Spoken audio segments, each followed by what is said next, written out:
Hello and welcome to season 2. Season 2, I know. This Look is at crazy. us. Heard at the bar. I've heard at the bar. I know I got distracted. That's hilarious. Okay. So here we are. We're in a new fancy location, which is my home. We have better lighting here. We have There's no more to look at. distractions. Well, there's some distraction. There's some. Well, there's some. It's okay. He's being quiet right now. Where should I pick it? He's No. right there. No, he's being good. Okay, he'll show up. But He will. He'll make a guest appearance. There's a new man in my life, Yes. Mr. Oliver Boot. He's on Instagram. He is on Oliver Instagram. Boot 2025. Yep. I had to put him on Instagram. Do you know why? Why? I walk down the street and people are stopping me. Stopping us. Can I pet your dog? Can I see your dog? Can I had people, we were on a walk. They yelled from their car, "Your dog is so cute. Can we see him? Can we pet him?" And pulled their car over. Really? Yes. He is cute. He's adorable. He is You cute. can't see him. But No. if you want to see him, go to Oliver Boot 2025. On Instagram. So, one of the things that I've been thinking about, and I laugh because I want to talk about memory. Oh yes. Because, oh my gosh, I've always been someone, I would say I do not have a good memory to begin with. Yeah. I have a hard time, my details of childhood are mostly big events or memories from pictures of what people have told me. Yeah. But now I'm finding it even harder to remember things. I'm not a list person. Yeah. I've never been a list person. Yeah, me either. And there's been a few times where I've had a ton going on, and I write it down, and I put my list out, and I'm like, oh my god, this is amazing. And all of a sudden, I'm checking off the list, Yeah, you're more scratching off. productive when you have it. Exactly. Yeah. And yet there's so often where I'm struggling that I don't even think to even write the list. Yeah. Right? When you wake up and your brain's just okay, there's 1,000 things that I got to get to today. But I do have to do a little bit of a brag. The other day I walked into the kitchen. Yeah. And I rememred why I walked into the kitchen. Oh, did you? I did. No. I come all the way into the kitchen and stand there, and I look around. Yeah. And I look around. And I've said to Neve before, I'm not sure why I'm here. Exactly. And it's how frustrating is that? Yeah. Yeah, because you go with a purpose. Exactly. And you knew you had something going on. I and knew you're I had to walking do something, in there. and I don't remember why. Yeah. No. Cruel. My issue with lists, because my husband is a huge list person, I'll make a list and I'll put it down and I'll forget where it is. So my husband will always it wouldn't have happened if you made a list. I'm like, I made a list. I don't know where the list went. So you are a list person, you create this list, and then you forget where you've left the list. So my house now has on my fridge. That's where my fridge is over Yeah, her there. fridge is over here. On my fridge, I have whiteboards. Oh, okay. I have whiteboards. One of them says this week, and it says Monday, Tuesday, Wednesday, Thursday. It says my name, Neve's name, and Max's name. And it lists what we're doing each day. Yeah. And then down below, there's a whiteboard that says groceries we need. And all the groceries that we need. And then there's a Max needs, Neve needs. Yeah. And stuff to put on there. Because I constantly am we need to do whatever. And then I write it down. I have to write it on there. Then do you take a picture of it before you leave the house? How do you then remember everything that's on that board when you leave the house? I don't, but that's a good idea. So I got the boards as an idea from my 102-year-old grandmother, because we have had to start to use memory aids with her. Yeah. So we have a big giant calendar and we write on every day. So if I'm coming next Wednesday, I write Courtney 8:30. Yeah. And then everybody in the retirement home knows if they come in when Courtney's coming next. Oh, okay. Because she and forgets then they what can date talk it is, to her and then about they it. can talk to her about it. Right. And so then they write on it shower, so that she knows she had a shower that day. Yeah, but same thing. I'm using the same thing for me. I love that. But this is something that my family has always teased me about. Yeah. Is that it's going to come time where I am in my 80s, my 90s, and they're going to be trying to decide whether or not it's time to put me in the home. Yeah. And they're going to bring me to the medical person who makes that decision, and they're going to be asking me questions or asking them questions. Yeah. And be nope, she's always done that. Yeah, she's always done that, right? I don't know what is wrong with my brain, but I would try to buy cinnamon bread, and it would always have raisins in it. And my family doesn't like the raisin one. Yeah. And so often I would bring the one with raisins home. But like I couldn't. All I saw was cinnamon. Yeah, and you just that's what I need. And you make that mistake how many times? You'd think that you would like pay attention before you put it. It's like, oh no, it's a cinnamon one. And see, I have always been somebody with a really good memory. Okay. Like, I can visualize things. Yeah. So, like, when I was working, I was, not that I don't work now, I do, but.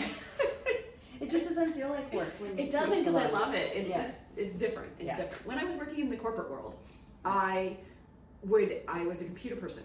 And so I could visualize exactly where things were, when it was done, when an upgrade happened. I could tell you little minute details that I remembered. Yeah. And then it was almost like a switch flipped in perimenopause, where suddenly I was like, I got nothing, I don't know where that is. See, and this is the cruelty of perimenopause. That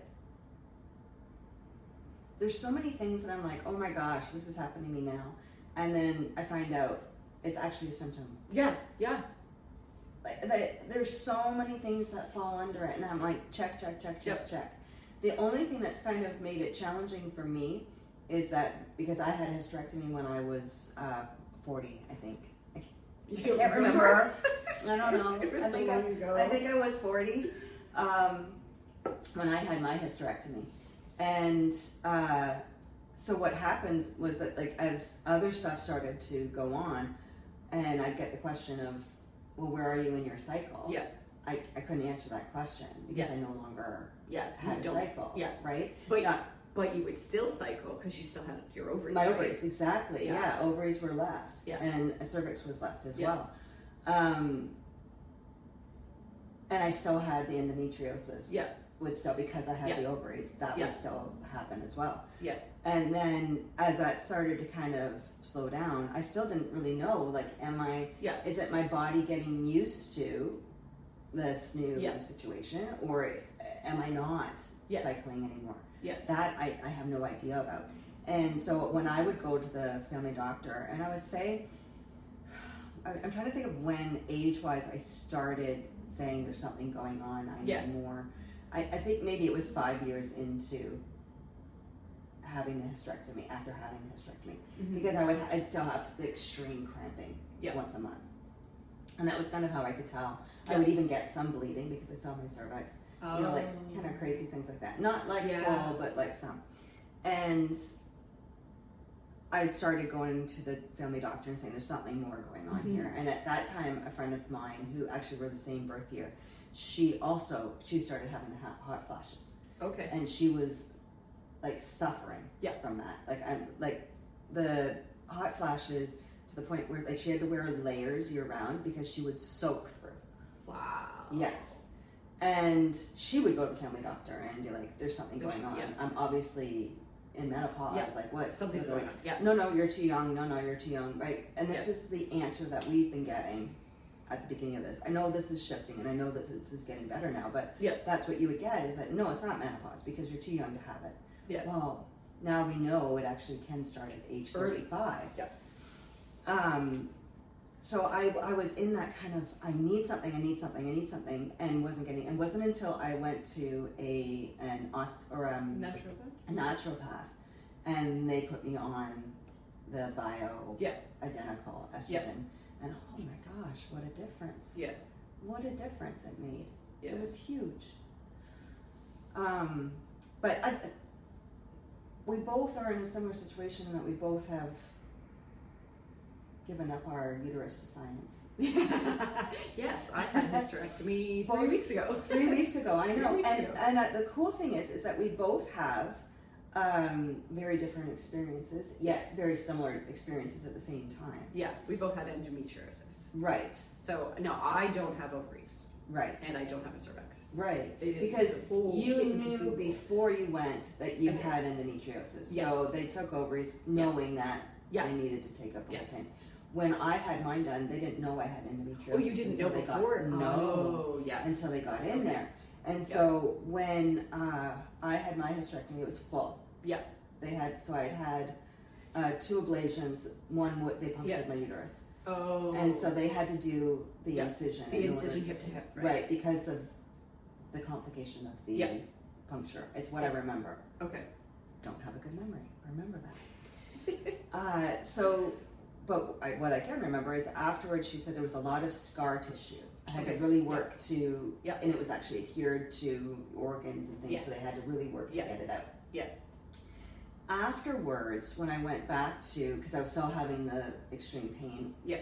And by the way, I ended up, I think, with 3 or 4 different gynecologists that I worked with throughout. Yeah, actually, 4 different. So ended up with yet another one, and she's looking over the surgical notes, and she's saying, well, with the amount of scarring she's talking about, you had endometriosis. Mm-hmm.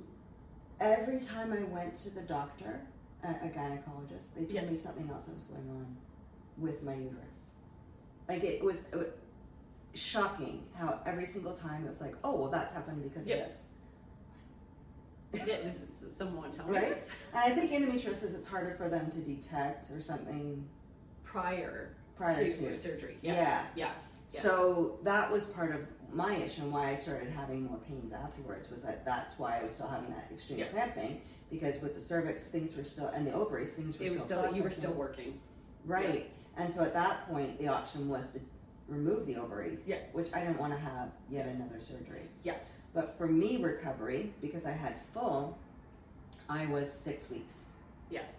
And I had, I'm bad when I get put under with anesthesia. It takes me a while to come out of it. Okay. That's the part that I found that I had to recover from the most, was to get that energy back and that awareness back.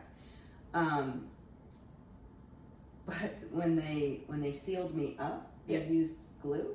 They didn't stitch you? They didn't stitch me. They used a surgical glue. Oh. So they glued me back together. And then that just terrified me. Oh my God, I would have been terrified. Every sneeze, every cough. Oh my goodness, I can't. As soon as they had me up walking, I was like, oh my God. You'd fall apart. Yeah, how good is this glue? Like I would be like, oh my God. Terrified.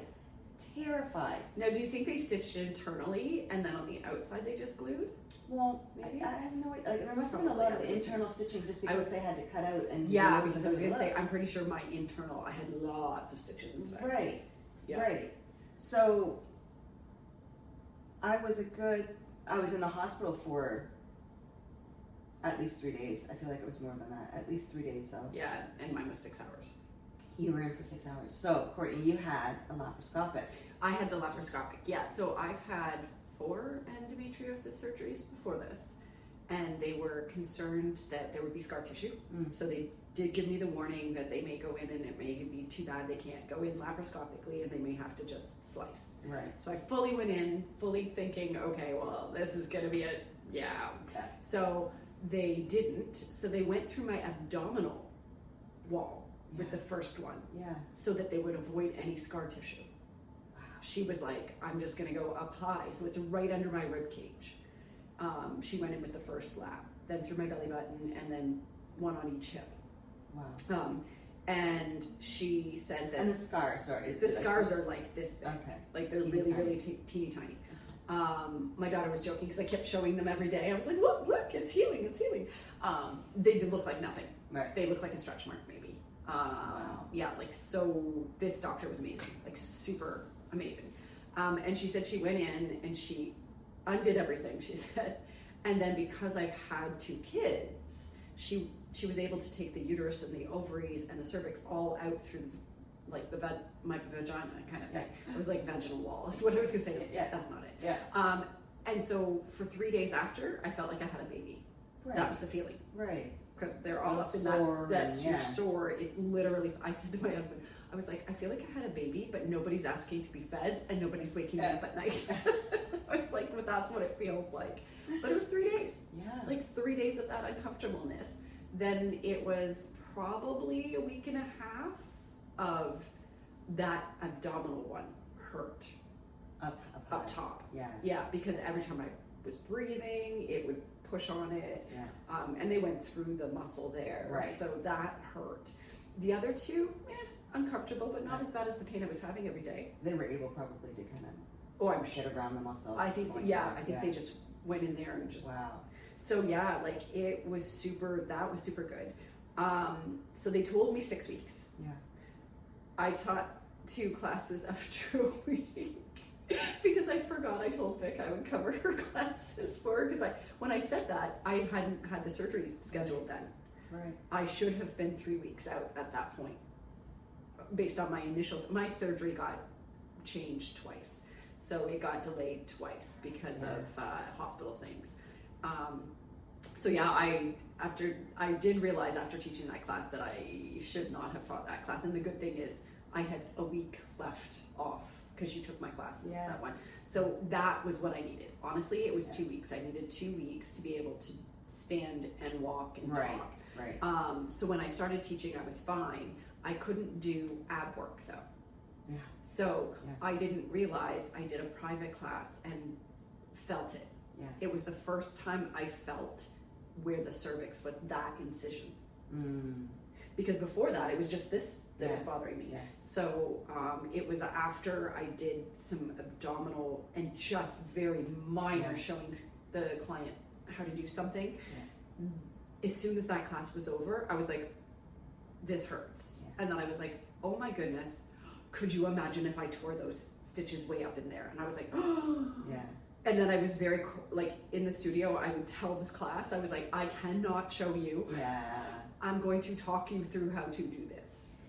And for me, that abdominal pain, it lasted well after the 6 weeks. Mm-hmm. So my memory of it, I would actually have to ice my stomach. Yeah, you were saying that you had to ice it and then heat and ice. I just did ice. I didn't do heat at all. So I did heat. Yeah. So I did heat for 3 days. I couldn't handle ice, to cool it. I couldn't. Heat, I did it like a period cramp. I put the heating pad on my stomach. And it's a different kind of pain. It is different. It's not like oh my gosh, I worked my ab pain. It's a different type of pain, and it actually scared me a little bit the first time. And it was, luckily I'm surrounded by all these people who understand anatomy and physiology, and that's what your muscles healing. So you still have to. And that's why I iced it, because it was like an inflamed. Yes. It was insane. It was crazy. I still don't have sensation. Is it numb? The scars. Across it? Yeah. Yeah. I'm poking myself right now. Well, I know. For those you can't. Oh no, you can see on that one. You can see on that one. I'm poking myself. But yeah, it's still numb. Yeah, that's so crazy. And what I'm feeling now, I can't feel my ab muscles. Still can't feel it. Internally, I can't engage my core.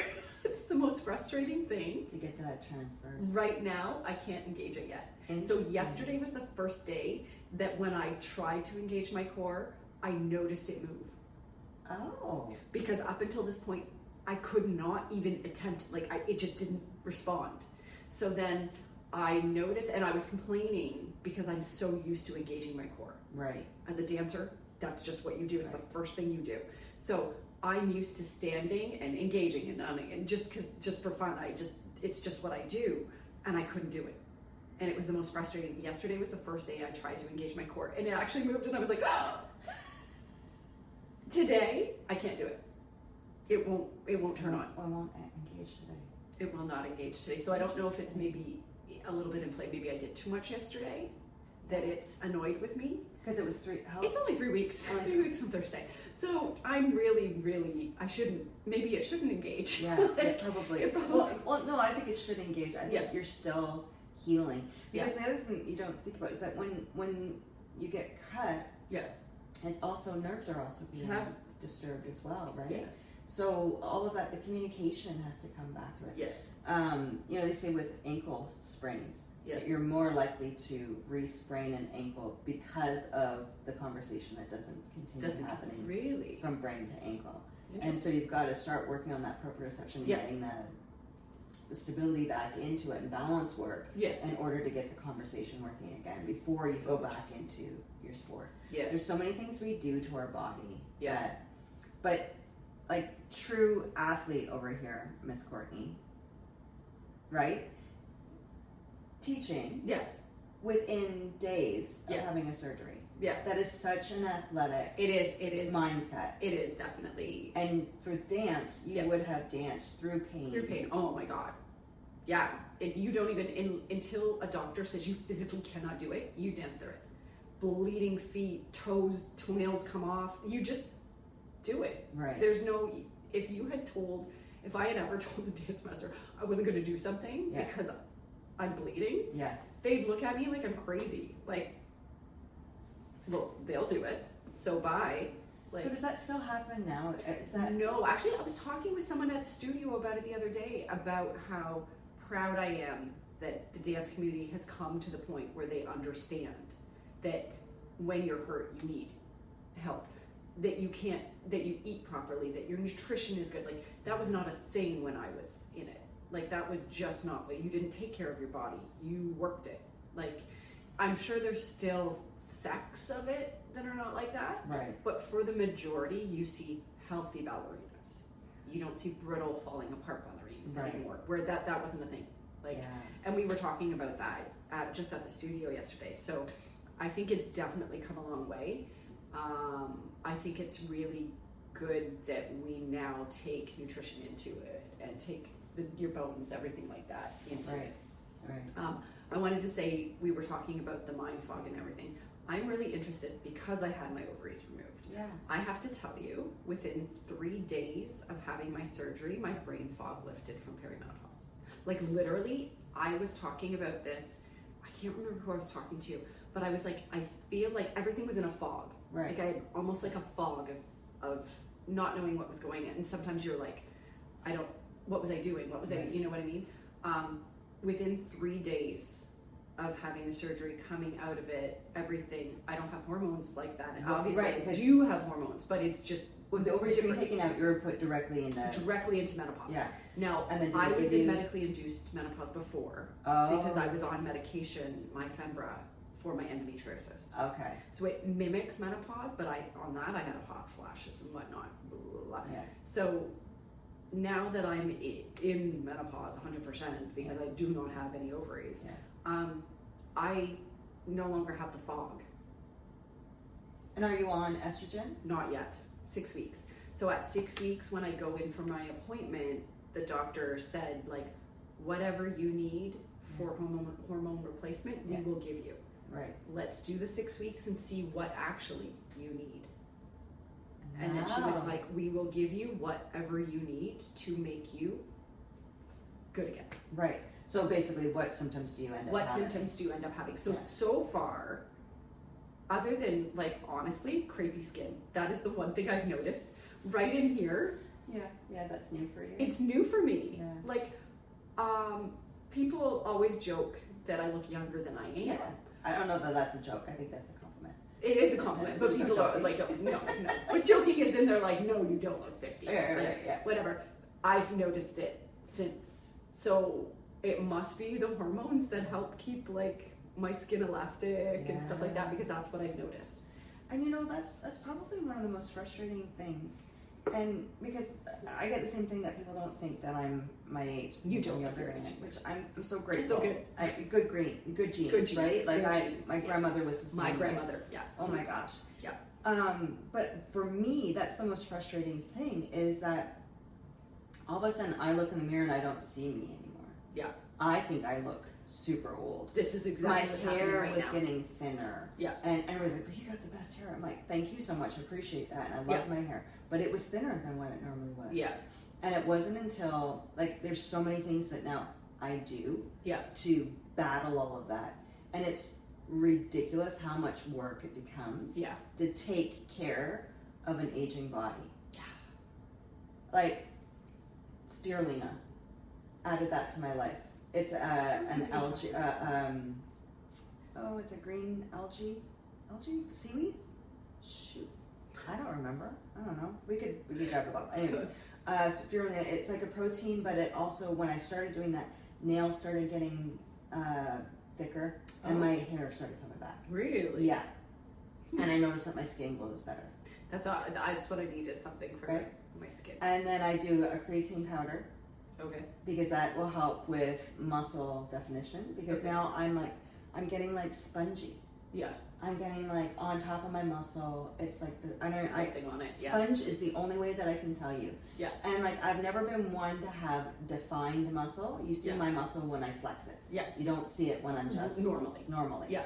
And that's just genetically what my body type is like. But then to have them start to get like spongy on top of that was just horrible. And I tend to like not show off my arms because that's really bothering me so much. So there's all these things that I'm not. So that's like just what I'm consuming. Yeah. As well as a protein powder that has multivitamins in it. And if I don't get that, and then I have like I didn't drink one yesterday. And I don't think I had one on Friday. And you feel it that quickly? Yeah, so now today my hands are starting to get achy and they start to hurt. Wow. Yeah. So it starts to feel really tight. And we should do an episode just on the things that we take for our age that, like, well, you know, and share, I'll list, they always say that I'll list it in the description. In the description. I think we can add it to the podcast but description. I'll try to add. Well, you know what we can do? We can put it on our Instagram. Oh, okay. Yeah. So Heard at the Bar is our Instagram. Yeah. And we can put it on our TikTok. We just got TikTok. We're not there yet. But we have a TikTok. We have TikTok. Yeah. So we can put it one of the two. Yeah. We can put all our stuff that we do. But yeah, I'd be interested because obviously I'm going to have to figure out what works for me, what doesn't, you know, kind of thing. Yeah. The only thing I do notice, I'm drained a lot. Like I feel drained. Yeah. Which also could be, it's only been 3 weeks since I had the surgery, so my body's recovering from surgery. Yeah. It's probably that, but also it's like turning a switch off, right? Like, well, and you only know 2 speeds. I do. Stop and go. I stop and go. I don't have an in between. I can't coast. I'm not a neutral person. I'm very much a go or stop. Okay, so sorry. Have we talked about the fact that we think we have ADHD? We talked about that? Okay, right. Did we talk? We talk about it, but did we ever talk about it on here? Okay, so that we'll talk about that in another because we're coming low on time. Yes. But as I was just looking at you talking, I'm like, oh my god, you have green eyes. I do have green eyes. I always thought they were brown, but with this green sweater on, oh my gosh! I have hazel. I have green hazel eyes. Yes. So yeah. But wow. Yeah. I don't know if it's picked up on the camera. Look in the camera, like really go bright. I do. The funny thing is both my children inherited my eyes. My husband has brown eyes. Okay. But both kids have my eyes. So a kid these eyes. Yeah. Both my kids have the same eyes as I do. Somebody actually said that the other day. We were walking. They're like, "Oh, you and your mom have the same eyes." I'm like, yes, Neve and I both have the same eyes. Yeah. So does my son Kian. Yeah. Oh, that's so cool. But yeah. Well, there you go. We just learned something new about Courtney today. I have blue eyes, by the way. Maybe I should be wearing a blue shirt. You need to be blue to be like. Well, thank you all for listening and being part of our community. We'll talk to you next time. Bye.